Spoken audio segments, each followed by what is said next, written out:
BRS working president KTR పై Congress MLC Addanki Dayakar తీవ్ర స్థాయిలో విరుచుకుపడ్డారు.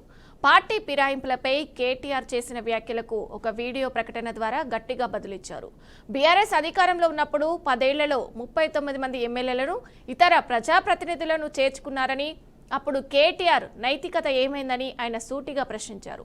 మీరు 39 మంది ఎమ్మెల్యేలు, 3 ఎంపీలు, 16 మంది ఎమ్మెల్సీలను బీఆర్ఎస్లో చేర్చుకున్నప్పుడు నీ మొహం ఎట్టుపోయింది అని దయాకర్ నిలదీశారు.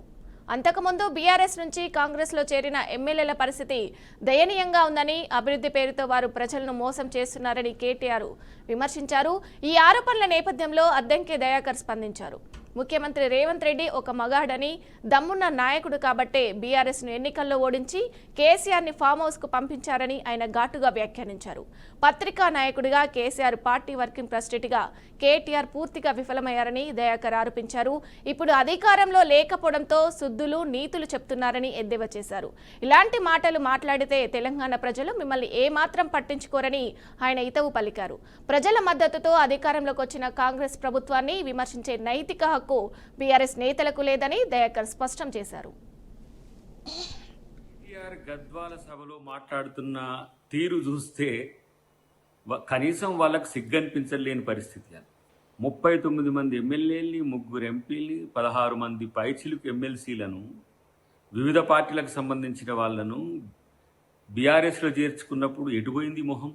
మాట్లాడితే దమ్ముంటే రాజీనామా చేయించు, మగతనం ఉంటే రాజీనామా చేయించు అంటున్న కేటీఆర్, మరి ఆ రోజు మీకు మగతనం, దమ్ము లేకుండానా ఇంతమందిని జాయిన్ చేసుకున్న రోజు? మేము 10 మంది వాళ్ళను ఎమ్మెల్యేలను రాజీనామా చేయించేంత వరకు అమరణ దీక్ష చేస్తా అంటే, ఈ అమరణ దీక్ష అంటే ఇక నువ్వే చేయాలి. ఎందుకంటే గతంలో కేసీఆర్ గారు ఎట్లా అమరణ దీక్ష చేసిందో గట్టనే ఉంటుంది ఇది కూడా.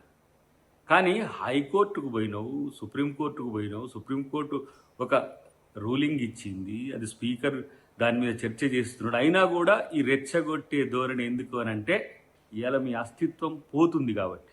తెలంగాణలో కనుమరుగవుతున్న బీఆర్ఎస్ పార్టీకి నేను నాయకుడిని అనుకుంటే అది నీ భ్రమ. కానీ ఇలా తెలంగాణలో మీ పార్టీ పరిస్థితి ఎంత ఘోరంగా ఉందో కనీసం తెలుసుకోరు. మాట్లాడితే ఈరోజు మీ మాటలన్నీ కూడా తెలంగాణ ప్రజలను రెచ్చగొట్టే విధంగా ఉన్నది తప్పితే, ప్రతిపక్షంగా మీ నాయన ఫెయిల్యూర్ అయినరు, ఇలా బీఆర్ఎస్ పార్టీ నాయకుడిగా నువ్వు ఫెయిల్యూర్ అవుతున్నావు. ఇంకొక వైపు హరీష్ రావు పార్టీ నుంచి వెళ్ళగొట్టిన తర్వాత కవిత చేసిన ప్రశ్నల మీకు దగ్గర సమాధానమే లేదు. కానీ తొడగొట్టి మగతనం గురించి మాట్లాడితే, ఇలా మగాడు కాబట్టి రేవంత్ రెడ్డి గారు ఇలా మిమ్మల్ని ఓడగొట్టి ఫామ్ హౌస్లో ఒకరిని, బజార్లలో ఒకరిని, ఇలా పార్టీలే లేకుండా మీకు మీరే దిక్కు లేని వాళ్ళైన పరిస్థితి మీకు ఆలోచించుకుంటే మంచిది. కాబట్టి ఇలా మీరు శుద్ధపూస మాటలు మాట్లాడితే, ఇంకేదో మేమేదో నీతిమంతులం అనే మాట మాట్లాడితే తెలంగాణ సమాజం మిమ్మల్ని పట్టించుకోరనే అంశం మీకు తెలిస్తే మంచిది. అన్నిటికంటే ముఖ్యంగా తెలంగాణ సమాజాన్ని, తెలంగాణను వంచిన మిమ్మల్ని ప్రజలు ఎప్పుడూ సహించరనే విషయం గుర్తుంచుకుంటే మరీ మంచిదని చెప్పి తెలియజేస్తారు. కేటీఆర్ గద్వాల సభలో మాట్లాడుతున్న తీరు చూస్తే కనీసం వాళ్ళకు సిగ్గనిపించలేని పరిస్థితి. 39 మంది ఎమ్మెల్యేలని, 3 ఎంపీలని, 16 మంది పైచిలుకు ఎమ్మెల్సీలను, వివిధ పార్టీలకు సంబంధించిన వాళ్లను బీఆర్ఎస్లో చేర్చుకున్నప్పుడు ఎటుపోయింది మొహం?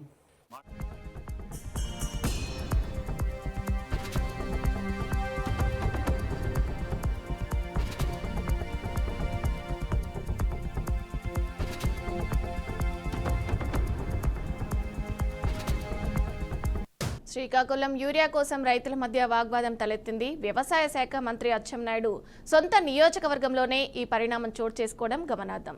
సంతబొమ్మాలి మండలం ఆకాలక లక్కవరం గ్రామంలో రైతులు యూరియా కోసం పరస్పరం దాడికి పాల్పడ్డారు. అగ్రికల్చర్ అధికారులకు సంబంధం లేకుండా టీడీపీ నేతలే ఈ ఎరువులను పంపిణీ చేస్తున్నారని రైతులు ఆరోపించారు. టీడీపీ నేతలకు మాత్రమే ఎరువుల పంపిణీ చేస్తున్నారని, మిగతా రైతులకు ఎరువులు ఇవ్వడం లేదని స్థానిక రైతులు ఆగ్రహం వ్యక్తం చేశారు. అధికారులు యూరియా పంపిణీ సక్రమంగా పంచకపోవడంతో అనేక మంది రైతులకు యూరియా అందలేదని స్థానిక రైతులు ఆగ్రహం వ్యక్తం చేశారు.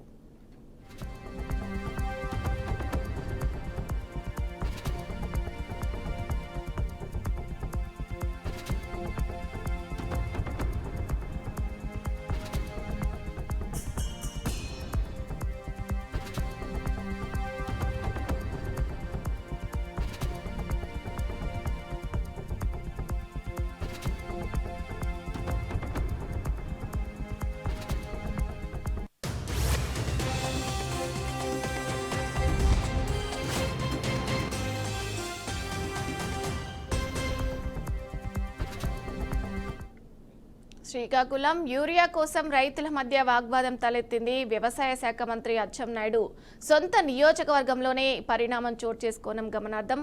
సత్తబొమ్మాలి మండలం ఆకాశ లక్కవరం గ్రామంలో రైతులు యూరియా కోసం పరస్పరం దాడికి పాల్పడ్డారు. అగ్రికల్చర్ అధికారులకు సంబంధం లేకుండా టీడీపీ నేతలే ఎరువులను పంపిణీ చేస్తున్నారని రైతులు ఆరోపించారు. టీడీపీ నేతలకు మాత్రమే ఎరువుల పంపిణీ చేస్తున్నారని, మిగతా రైతులకు ఎరువులు ఇవ్వడం లేదని స్థానిక రైతులు ఆగ్రహం వ్యక్తం చేశారు.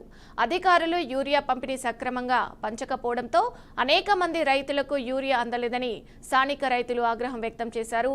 ఇక ఇదే విషయానికి సంబంధించి పూర్తి సమాచారం మా ప్రతినిధి శ్రావణ్ కుమార్ అందిస్తారు. శ్రావణ్ కుమార్, చెప్పండి. విజయ, శ్రీకాకుళం జిల్లాలో రైతులు ఎరువుల కోసం అష్ట కష్టాలు పడుతున్నటువంటి పరిస్థితి గత నెల రోజులుగా కూడా కొనసాగుతుందనే చెప్పాలి. అయితే ముఖ్యంగా టీడీపీ నేతలైతే మాత్రం శ్రీకాకుళం జిల్లాలో యూరియా కొరత లేదు అంటూ కూడా బహిరంగంగానే చెప్తున్నటువంటి పరిస్థితులు ఉన్నప్పుడు కూడా వ్యవసాయ శాఖ మంత్రి అచ్చెన్నాయుడు ఇలకాలలో అయితే మాత్రం రైతులు తీవ్రంగా కొట్టుకున్నటువంటి పరిస్థితి ఏర్పడింది. అంటే సచివాలయం సాక్షిగా ఈ ఘటన చోటు చేసుకుంది. అయితే ఈ పరిస్థితుల నేపథ్యంలోనే యూరియా పరిస్థితి ఏ విధంగా ఉన్నదని కూడా ఇట్టే అర్థమవుతుంది. అయితే ప్రధానంగా మంత్రి అచ్చెన్నాయుడు వ్యవసాయ శాఖ మంత్రిగా ఉన్నటువంటి సొంత నియోజకవర్గం టెక్కలి నియోజకవర్గం, తన సొంత మండలమైనటువంటి సంతబొమ్మాలి మండలం ఉన్న ఆకాశ లక్కవరం గ్రామంలో అయితే మాత్రం సచివాలయం వద్ద అయితే మాత్రం పెద్ద ఎత్తున రైతుల మధ్య రగడే జరిగిందని చెప్పొచ్చు. అయితే శ్రీకాకుళం జిల్లాకు వస్తున్నటువంటి యూరియా అలాగే ఎరువులు ఏవైతే ఉన్నాయో ఆ మొత్తం కూడా రైతులకి అందిస్తున్నాము అంటూ కూడా కూటమి నేతలు బహిర్గతంగా చెప్తున్నప్పుడు కూడా అవన్నీ కూడా టెక్కల్ నియోజకవర్గంలో పక్కదోవ పట్టి ప్రైవేట్ డీలర్లకు వెళ్లి కాసులు వర్షం కురిపిస్తున్నటువంటి పరిస్థితుల నేపథ్యంలో ఈ రగడంతా కూడా ప్రారంభమైనట్లుగా కూడా మనకు తెలుస్తుంది. అయితే వ్యవసాయ శాఖ మంత్రి సొంత నియోజకవర్గంలోనే రైతుల కొట్లాటకు దిగడం అయితే మాత్రం పెద్ద ఎత్తున జిల్లా వ్యాప్తంగా చర్చీయాంశంగా మారింది. కేంద్ర మంత్రి అలాగే రాష్ట్ర మంత్రి ఇద్దరు మంత్రులు సొంత నియోజకవర్గమైనటువంటి టెక్కలి నియోజకవర్గం సంతబొమ్మాలి మండలంలో ఈ ఘటన చోటు చేసుకోవడం పట్ల అయితే మాత్రం ప్రతిపక్ష పార్టీలు దుమ్మెత్తిపోస్తున్నాయని కూడా చెప్పొచ్చు. అయితే యూరియా పంపిణీ విషయంలో అయితే మాత్రం తలెత్తిన వివాద గాలి వల్ల మాగి రైతులే రెండు వర్గాలుగా విడిపోయి కొట్లకు దిగినటువంటి పరిస్థితి ఏర్పడింది. అయితే యూరియా వస్తున్నటువంటి సమయంలో అయితే మాత్రం పసుపు చొక్కా నాయకులు ఎవరైతే ఉన్నారో వాళ్ళు 50% వరకు కూడా పక్కదారి మళ్లిస్తూ మిగతా 50% రైతులకి అందించే క్రమంలోనే ఈ గొడవ చోటు చేసుకున్నట్లుగా కూడా మనకు ప్రధానంగా అర్థమవుతుంది. ఇప్పటికి కూడా శ్రీకాకుళం జిల్లా వ్యాప్తంగా ఉన్నటువంటి అన్ని మండలాల్లో కూడా యూరియా కొరత నేపథ్యంలో అయితే మాత్రం ప్రతి సచివాలయం వద్ద కూడా ఇలాంటి గొడవలే చోటు చేసుకున్నటువంటి పరిస్థితుల నేపథ్యంలో మరి కూటమి నేతలు చెప్తున్నటువంటి మాటలకి చేస్తున్నటువంటి పనులకి ఎటువంటి సంబంధము లేకపోయినటువంటి పరిస్థితుల నేపథ్యంలో అయితే మాత్రం ఇప్పుడు కూడా రైతులు తీవ్రంగా ఇబ్బందులు పడుతున్నటువంటి పరిస్థితి అయితే మాత్రం జిల్లా వ్యాప్తంగా కొనసాగుతుందని చెప్పవచ్చు. అయితే ప్రధానంగా అయితే మాత్రం ఆ వ్యవసాయ శాఖ మంత్రి ఉన్నటువంటి పక్క గ్రామంలోనే ఈ ఘటన చోటు చేసుకోవడం పట్ల అయితే మాత్రం వైసీపీ నేతలు వ్యవసాయ శాఖ మంత్రి చేస్తున్నటువంటి నిర్లక్ష్య వైఖరికి ఇది పరాకాష్ఠగా నిలుస్తుందంటూ కూడా ఆరోపణలు చేస్తున్నటువంటి పరిస్థితి అయితే మాత్రం ప్రస్తుతం మనకు శ్రీకాకుళం జిల్లా వ్యాప్తంగా చర్చనీయాంశంగా మారిందని చెప్పొచ్చు. విజయ, అయితే శ్రావణి, ఈసారి వర్షాలు తొందరగా పడ్డాయి కాబట్టి పంట చేతికొస్తుంది, బాగుంటుంది అంతా అనుకున్న టైంకి యూరియా కోసం రైతులు విపరీతమైన పోరాటం చేయాల్సి వస్తుంది. దీనికి సంబంధించి అసలు ఏంటి, అసలు ప్రభుత్వం దీనిపై ఎలాంటి చర్యలు తీసుకోవట్లేదా?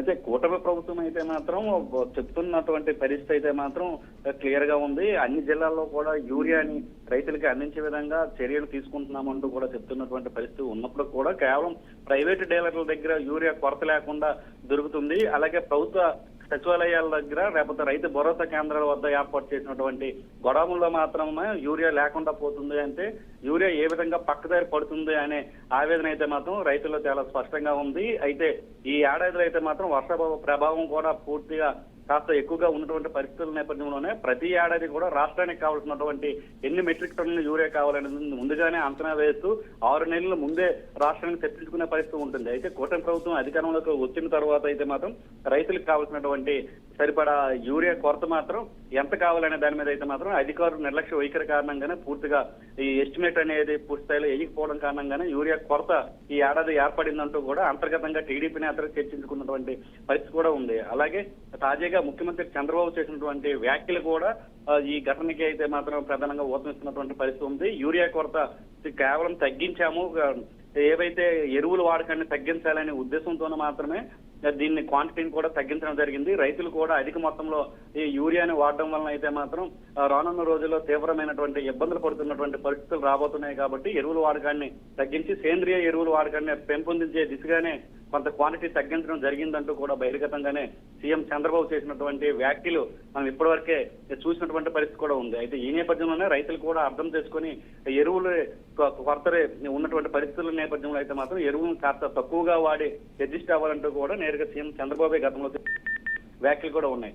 అయితే శ్రీకాకుళం జిల్లాకే వచ్చినటువంటి పరిస్థితుల నేపథ్యంలో సాక్షాత్తు వ్యవసాయ శాఖ మంత్రికి ఉన్నటువంటి సొంత నియోజకవర్గంలోనే ఎరువుల కొరత కారణంగా ఇలా రైతులు బహిరంగంగా కొట్లాడి దిగినటువంటి పరిస్థితి ఉందంటే దీని ఎరువుల కొరత మోతాదు అయితే మాత్రం చాలా ఎక్కువగా ఉందంటూ కూడా ఇప్పటికే చర్చనీయాంశంగా మారిందని కూడా మనం చెప్పవచ్చు. విజయ.